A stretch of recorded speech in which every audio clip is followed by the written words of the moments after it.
Grabe usap-usapan na ngayon kung ano ang ibig sabihin ng agam, na lagi na lang itong sinasabi ng mga fans. Ano nga ba ang ibig sabihin nito? Yan malalaman natin yan mamaya.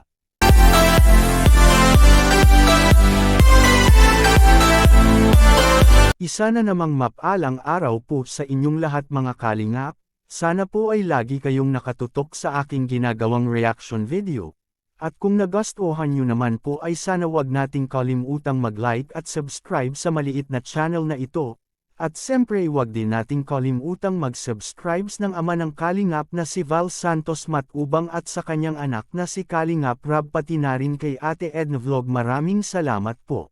Napatanong na lang ang marami mga kalingap kung ano nga ba ang ibig sabihin ng agam na sinabi kay Papa Joms kay Carla, na ang ibang mga manunood ay di nila magets ang sinasabi na iyon.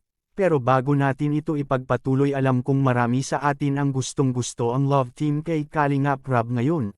Na ang Joms Carl mga kalingap na nagpakilig lang naman ito sa iba't ibang panig ng mundo at maraming mga manunood ang napasaya nito mga kalingap. Na nag-iisang favorite love team ito sa Team Kalingap nang dahil sa kanilang mga video na nag-milyon-milyon views ito.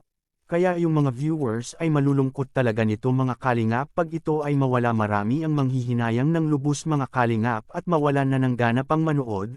Dahil sobrang laki talaga ng pakinabang ang love team na ito mga kalingap na nagpayanig sa buong mundo sa kanilang mga ngiti at sweet na pinapakita sa atin.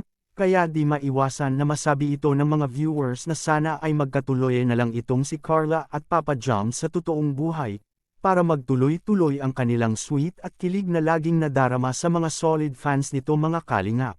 Samantala ating balikan ang usap-usapan ngayon sa salitang agam mga kalingap na kinilig ang iba nito, at ang iba naman ay di maiwasang mapatanong kung ano ang ibig sabihin nito. Well, para sa akin kung ano ang ibig sabihin ng agam mga kalingap ay nagpapahiwatig ito na si Carla at Papa Joms ay sure na sila na sa totoong buhay. At dumating na lang tamang panahon na mag-propose itong si Papa Joms para kay Carla mga kalingap.